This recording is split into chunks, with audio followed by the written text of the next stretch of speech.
भारत की आबादी का 1/3 से ज्यादा हिस्सा युवाओं से भरा हुआ है, जो देश की रूपरेखा बदलने, नया आकार देने और देश को आर्थिक रूप से और सशक्त बनाने में निरंतर जुटे हुए हैं।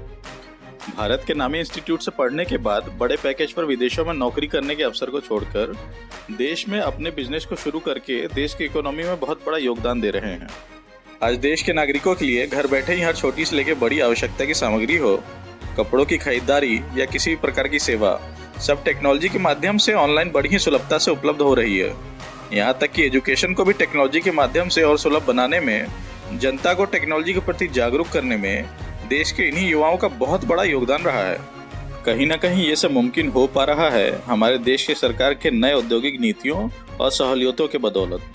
देश में खुल रहे नए नए स्टार्टअप्स जो अनेकों प्रकार के अपने प्रोडक्ट्स और सर्विसेज को जनता तक बड़ी ही आसानी से पहुंचा पा रहे हैं। आखिर ये स्टार्टअप्स होते क्या हैं? आइए जानते हैं स्टार्टअप्स के बारे में थोड़ी और गहराई से। एक यात्रा जो वो एंटरप्रेन्योर से एंटरप्रेन्योर बना देती है। हाय, मेरा नाम है नील। आप सब देख रहे हैं द अर्बन फ्यू। क्या होते हैं स्टार्टअप्स?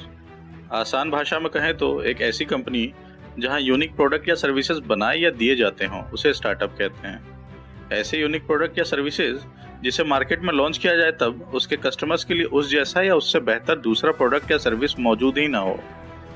असल में एक स्टार्टअप की शुरुआत मानसिक रूप में ही हो जाती है जब किसी आइडिया या प्रॉब्लम की हम तलाश करने लगते हैं और उसे रियलिटी में बदलने के लिए एक मजबूत और कमिटेड टीम का निर्माण करते हैं जो कंपनी के विजन को गहराई से समझते हों और एक आइडिया को हकीकत में आसानी से बदल सकें। आइए स्टार्टअप्स को थोड़ा बेहतर तरीके से समझते हैं। स्टार्टअप्स इमर्जिंग और मल्टी डायमेंशनल कंपनीज होती हैं जो कई तरह के प्लान्स और मेथड से किसी भी प्रॉब्लम का सॉल्यूशन निकालने की कोशिश करती हैं।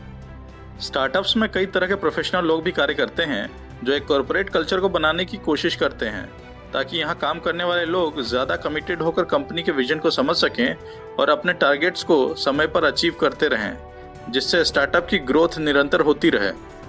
इन स्टार्टअप्स का काम करने का एक तरीका ट्रायल एंड एरर बेस्ड भी होता है जो कंपनी को इनोवेटिव सॉल्यूशंस फाइंड आउट करने में मदद करती हैं। स्टार्टअप्स की जर्नी इतनी आसान भी नहीं होती है। यहाँ स्टार्टअप को ग्रोथ पाने के लिए बहुत स्ट्रगल करना पड़ता है। वहीं ज़्यादातर स्टार्टअप्स तो अपनी ही स्ट्रगल में विलुप्त हो जाते हैं। कई ऐसे यंग और क्रिएटिव स्टार्टअप्स भी हैं जिनके क्लाइंट्स इमोशनली कनेक्टेड रहते हैं कंपनी के प्रोडक्ट या सर्विसेज से, और कई कंपनियां तो निरंतर ग्रोथ के लिए अनेकों तरीकों से मार्केट में अपने बिजनेस मॉडल को दोहराने में सक्षम भी हैं। स्टार्टअप के लिए वर्क एनवायरनमेंट को बैलेंस रखना बहुत जरूरी है ताकि कंपनी में काम कर रहे लोगों को वहां से हाई लेवल मोटिवेशन और सेटिस्फेक्शन मिलते रहे। साथ काम कर रहे साथियों में स्ट्रॉन्ग बॉन्डिंग के लिए कंपनी में सोशल नेटवर्किंग और नेटवर्किंग प्लेटफॉर्म का भी डेवलपमेंट एक इम्पॉर्टेंट रोल निभाता है। कई स्टार्टअप्स के बिजनेस मॉडल ऐसे होते हैं कि जिनके कॉस्ट में बिना किसी बड़े बदलाव के भी जल्दी ग्रोथ पाने में मुश्किल नहीं होती है। भारत सरकार के नज़रिए से भी स्टार्टअप्स को समझ लेते हैं। स्टार्टअप्स को प्राइवेट लिमिटेड, पार्टनरशिप कंपनी या लिमिटेड लायबिलिटी पार्टनरशिप कंपनी के रूप में रजिस्टर्ड होना अनिवार्य है। कंपनी का टर्नओवर पिछले किसी भी फाइनेंशियल ईयर में 100 करोड़ से कम होना चाहिए। कोई भी कंपनी को उसके इनकॉर्पोरेशन यानी कंपनी रजिस्ट्रेशन के 10 साल तक ही स्टार्टअप माना जाता है। जो भी कंपनियां किसी न किसी प्रोडक्ट, प्रोसेस या सर्विस को बेहतर बनाने या कोई इनोवेटिव काम करने या अपने स्केलेबल बिजनेस मॉडल से रोजगार देने और वेल्थ क्रिएट करने में सक्षम हैं, उन कंपनियों को भी स्टार्टअप माना जाएगा। आइए जानते हैं भारत के स्टार्टअप हिस्ट्री के बारे में। भारतीय स्टार्टअप्स की कहानी सिर्फ मौजूदा सदी तक ही सीमित नहीं है। वास्तव में यह 4 दशक पहले ही शुरू हो चुका था। 80 के दशक से टीसीएस, इन्फोसिस और विप्रो जैसी कुछ पायोनियर आईटी सर्विस कंपनियों ने भारत को इकोनॉमिक तौर पर ग्लोबली मजबूती से स्थापित किया है। इन कंपनियों ने टेक्नोलॉजी में इन्वेस्ट किया और देश के इंग्लिश बोलने वाले युवाओं के साथ मिलकर दुनिया भर के क्लाइंट्स को कॉस्ट इफेक्टिव टेक्नोलॉजी सर्विस प्रदान करने में सफलता पाई। आज नतीजा यह है कि वर्तमान में इन इंडस्ट्रीज में 4 मिलियन लोगों को रोजगार मिल पा रहा है। स्टार्टअप्स 5 तरह के होते हैं: small business startups, viable startups, scalable startups, offshoot startups, social startups. Small business startups solo business या छोटे टीमों के साथ पार्टनरशिप से अलग बिजनेस होते हैं।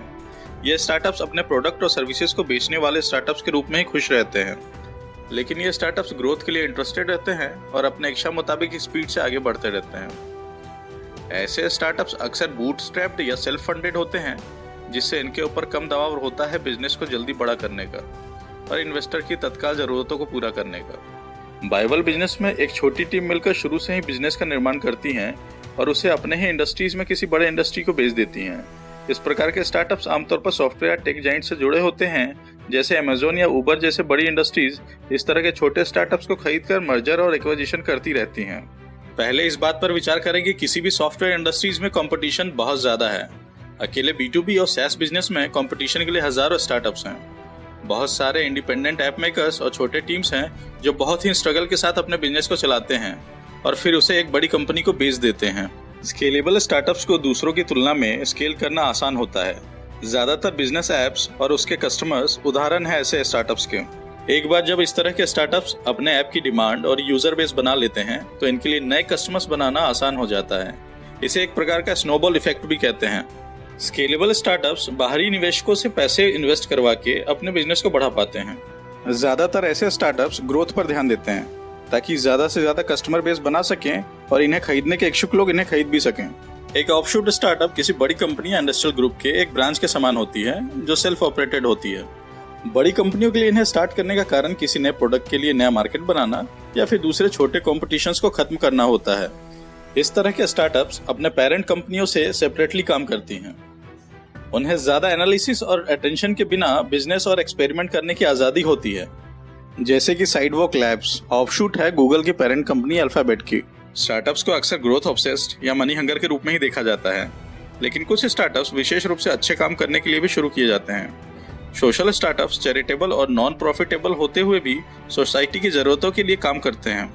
सोशल स्टार्टअप्स एक मिशन के साथ सामान्य स्टार्टअप्स की तरह ही काम करते हैं, लेकिन अपने खर्चों को डोनर्स और ग्रांट्स के बदौलत चलाते हैं। सोशल स्टार्टअप्स का एक उदाहरण Code.org है, जिसने $60 मिलियन का फंड रेज किया था गूगल और फेसबुक से ताकि कंप्यूटर साइंस के फील्ड में सिखाने के लिए स्टूडेंट्स को मदद कर सकें।